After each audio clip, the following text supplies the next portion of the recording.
नमस्कार दोस्तों, आप पढ़ रहे हैं कक्षा 10वीं एनसीईआरटी गणित। आज हम पढ़ेंगे प्रश्नावली 7.1 के प्रश्न क्रमांक 7 और प्रश्न क्रमांक 8 को। तो ध्यान से समझना। 7वां सवाल क्या है?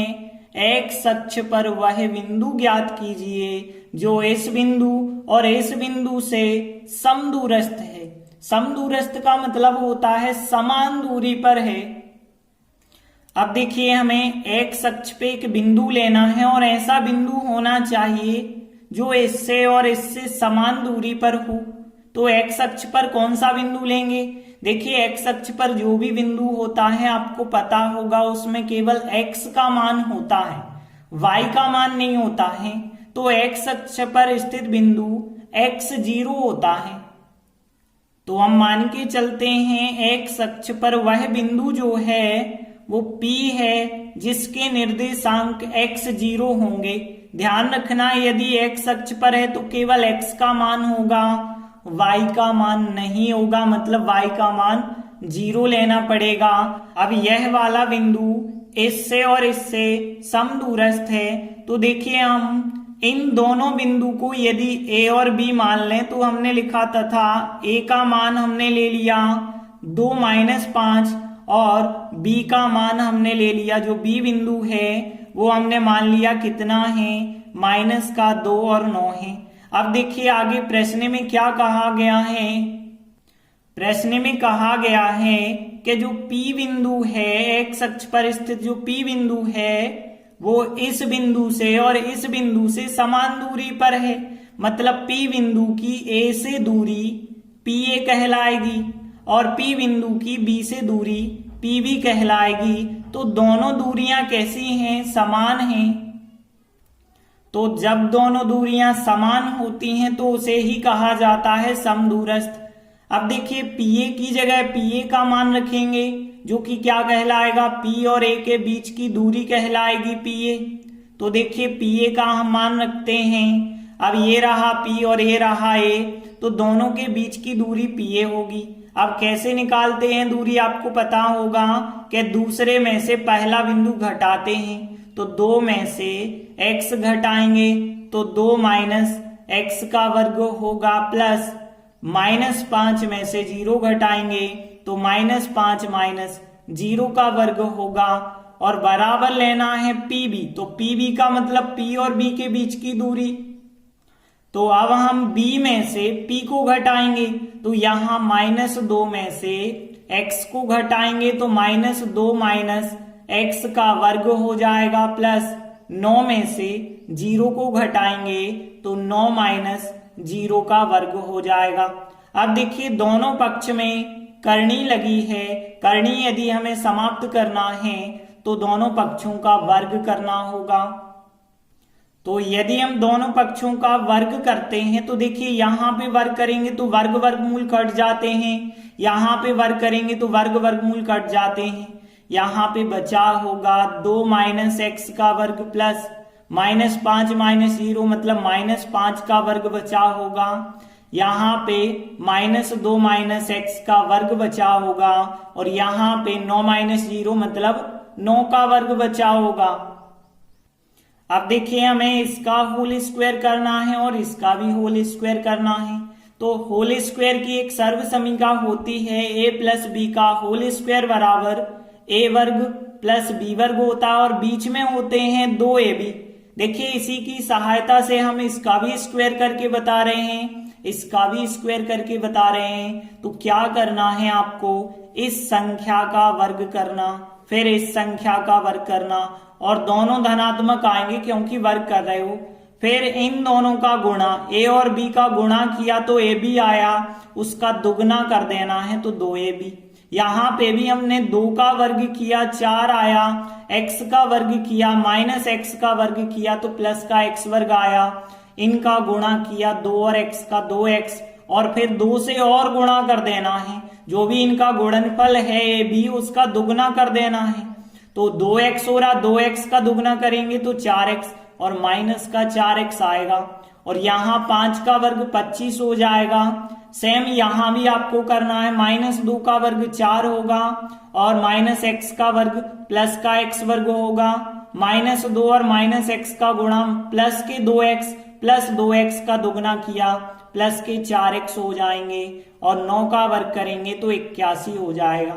तो इस प्रकार से होल स्क्वायर करना है आपको पहली संख्या का वर्ग, दूसरी संख्या का वर्ग और इनके गुणनफल का दुगना। 2 और x का 2x होगा और उसका दुगना कर दिया तो 4x हो गया। अब देखिए x वालों को एक तरफ अंक एक तरफ करेंगे तो यहाँ माइनस के 4x हैं प्लस का x वर्ग है। अब देखिए 4x इस तरफ आएंगे माइनस के, x वर्ग इस तरफ आएंगे माइनस के, बराबर 4 प्लस 81। देखिए 4 और 81 हैं, इस 4 का पक्षांतर माइनस के और 25 का पक्षांतर वो भी यहाँ माइनस के हो जाएंगे। अब यहाँ x वर्ग से x वर्ग कट जाएगा लेकिन -4x और -4x बन जाएंगे माइनस के 8x और यहाँ 4 से 4 कट जाएंगे। 81 में से 25 को यदि आप घटाते हैं तो बचे होंगे 56। अब माइनस का 8x आ रहा है, माइनस का x नहीं होना चाहिए, प्लस का x बनाना है तो माइनस से गुणा कर दो तो प्लस के हो जाएंगे लेकिन ये हो जाएंगे यहाँ माइनस के। अब 8 जो गुणा में है, गुणा वाली संख्या कहाँ में आ जाती है, बटे में आ जाती है और 8 का यदि आप भाग देंगे तो फिर 7 बार जाएगा। -7 आया x का मान, तो फिर x का मान जो आया है, अब हमसे पूछा क्या गया था, x अक्ष पर स्थित वह बिंदु ज्ञात कीजिए। वह बिंदु हमने x0 माना था। अब x का मान -7 आया है तो -7 आंसर होगा। अतः x अक्ष पर स्थित वह बिंदु जो P हमने x0 लिया था, अब x की जगह -7 हमारा आंसर हो जाएगा। तो प्रश्न 7 कंप्लीट हुआ। अगला प्रश्न 8 है, y का वह मान ज्ञात कीजिए जिसके लिए एक बिंदु P दिया है और एक Q दिया है और P और Q के बीच की दूरी 10 मात्रक है। तो देखिए यहाँ पे दिया गया है एक P बिंदु है 2 - 3 और एक Q है 10y। इन दोनों के बीच की दूरी कितनी है, 10 मात्रक है तो बराबर 10 लिखा। अब देखिए P और Q के बीच की दूरी यदि हमें निकालनी है तो करनी के अंदर होगी दूरी, क्या होती है आपको फार्मूला पता है, x2 - x1 का वर्ग प्लस y2 - y1 का वर्ग।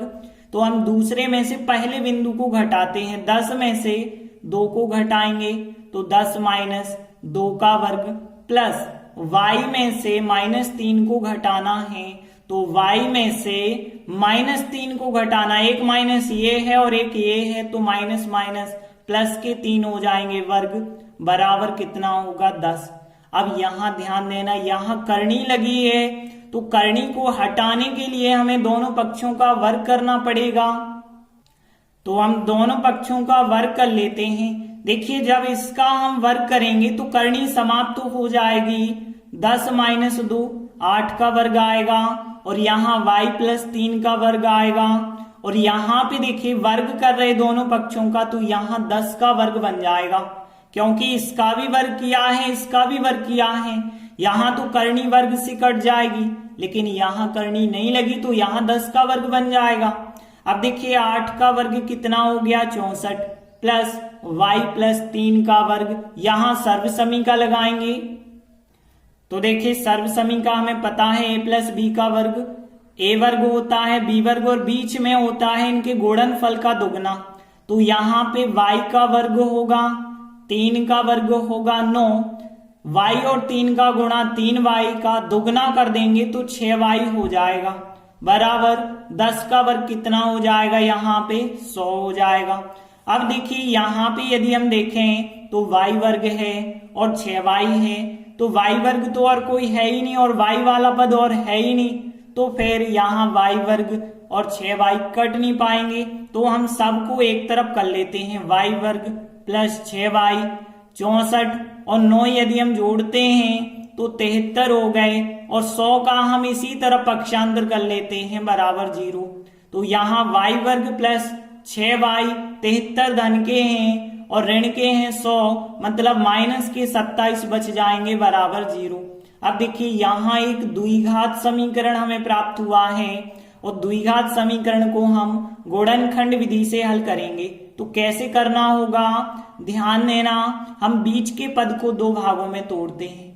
तो देखिए यहाँ 27 का गुणा यहाँ 1 माना जाएगा, 1 के साथ यदि हम करेंगे तो कितना आएगा, 27 एकम 27 आया, माइनस के 27 आए तो घटाने पे हमें 6 चाहिए। 27 के ऐसे गुणनखंड 9 3 27 होते हैं, घटाने पे हमें 6 मिल जाएंगे, प्लस के 6 चाहिए तो यहाँ पे प्लस की बड़ी कर लो, माइनस की छोटी कर लो, तो y वर्ग, यहाँ प्लस के हम 9y ले लेंगे और माइनस के 3y ले लेंगे और माइनस 27 बराबर 0।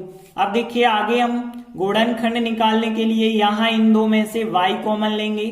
यहाँ y वर्ग है, एक y कॉमन निकला, एक y बचेगा, y कॉमन निकलेगा, यहाँ 9 बचे होंगे, माइनस यहाँ y प्लस 9 है तो यहाँ भी y प्लस 9 होना चाहिए, बराबर 0 का 0। अब यहाँ 3y थे, y अंदर गया है तो 3 कॉमन निकल गए बाहर। अब यहाँ पे y प्लस 9 दो बार चल रहा है, एक बार y प्लस 9 लिखेंगे, बाकी बचा y माइनस 3 बचा है और बराबर में 0 चल रहा है। अब देखिए दो गुणनखंड आ गए, दोनों 0 के बराबर हैं। अब हम अलग अलग 0 के बराबर रखेंगे, तो एक बार y प्लस 9 बराबर 0 और y माइनस 3 बराबर 0। यहाँ y बराबर प्लस के 9 है, उस तरफ जाएंगे माइनस के 9 हो जाएंगे तो y का मान 9 हो गया। और यहाँ पे देखिए y बराबर माइनस के 3 है, उस तरफ जाएंगे तो प्लस के 3 हो जाएंगे। अब देखिए हमसे पूछा गया है y का मान बताइए, तो y के दो मान आ रहे हैं, यही हमारा आंसर हो जाएगा।